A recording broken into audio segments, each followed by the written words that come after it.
Organs are for sale in China. At least 36 death camps in China are harvesting organs from Falun Gong practitioners for sale on the black market, many of them while they are still alive.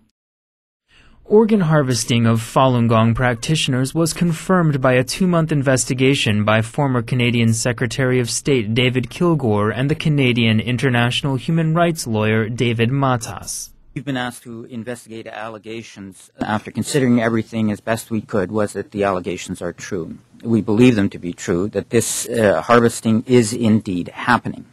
To us, this is a form of evil we have yet to see on this planet. Harvesting organs from prisoners is nothing new in China, but since the persecution of Falun Gong began in 1999, there has been a steady rise in the number of organs available for transplant.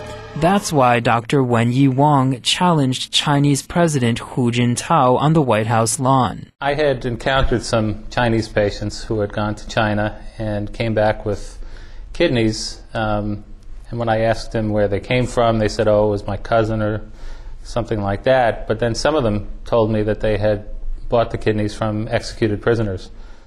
Although the government said that this was something they had gotten consent for, that the prisoners had agreed to beforehand, or the families had consented, the evidence was overwhelming that there wasn't any consent involved, and in fact it was just the government doing what they wanted. The South China Post reported that 99% of organ transplants in China come from executed prisoners. The Chinese government has been harvesting organs from prisoners since the 80s. The U.S. State Department has known about this, and it has been addressed at several hearings.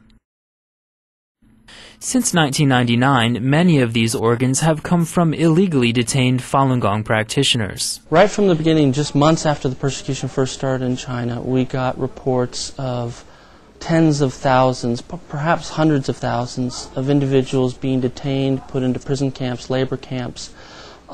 This developed an increase over the years, and what we had was, particularly in the period between 2000 and 2003, hundreds and hundreds of thousands, if not millions, of Falun Gong practitioners in labor camps throughout China. Many of those were taken from their homes by police, no paperwork, no judicial process, and thrown into prisons, and many of their family members had no idea where they were. The Canadian report finds executed prisoners cannot account for the rise in organ transplants starting in 1999. There were just as many executions before and after Falun Gong began to be persecuted, but the number of transplants increased by 41,500. And then we come up with this figure of the source of 41,500 transplants for a 6-year period from 2000 to 2005 is unexplained. 2 witnesses from mainland China were the first people to go public with information about organs being removed from live Falun Gong practitioners at Sujiatun Medical Facility in Shenyang City. Only Falun Gong practitioners were detained at Sujiatun. There were about 6,000. Since then, a Chinese military doctor has said that there are at least 36 camps like Sujiatun throughout China. Most Falun Gong practitioners are held in the northern regions of Heilongjiang, Jilin, and Liaoning. Subsequent investigations by the World Organization to investigate the persecution of Falun Gong have confirmed these findings.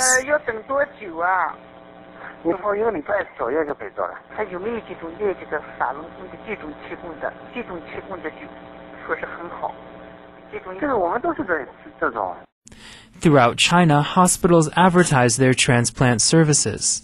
As you can see, this is a big business. But many hospitals in China claim organs can be delivered quickly.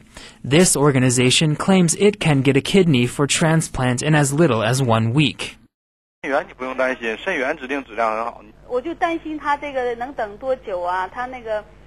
那不一定，如果还跟你的血型有关，还跟你的配型结果有关，有可能咱们这第一天出院，没等第一回出院，第二天就配上的呢，还有这种情况，也有可能等一段时间才能配上。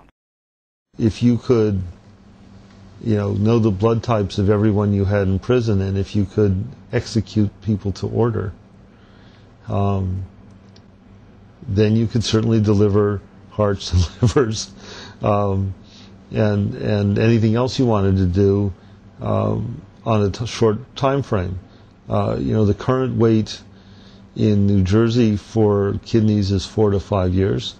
In New York City, it's 8 to 10 years. And the Communist Party has its own organ bank. Hundreds of thousands of imprisoned, often undocumented Falun Gong practitioners. There's no other way of guaranteeing the opportunity of having an organ available on a scheduled basis other than to say we'll have to schedule an execution. This Falun Gong practitioner said she witnessed many practitioners being tested. In 2001, I was illegally held at Daxing County Labor Camp in Beijing. All Falun Gong practitioners held there were taken out and underwent physical exams. We had our blood drawn and x-rays taken. We also had urine tests and eye exams. One imprisoned Falun Gong practitioner was told her organs were not good enough for transplant. First they had my kidney examined, then my blood, my skin, my liver, and then my eyes. After the exam, they determined that I was sick and took me back to the concentration camp. It is unknown how many Falun Gong practitioners did suffer from the fate Yuji Wang narrowly escaped. Falun Gong practitioners worldwide are calling upon all people of conscience to investigate further and help put an end to organ harvesting in China.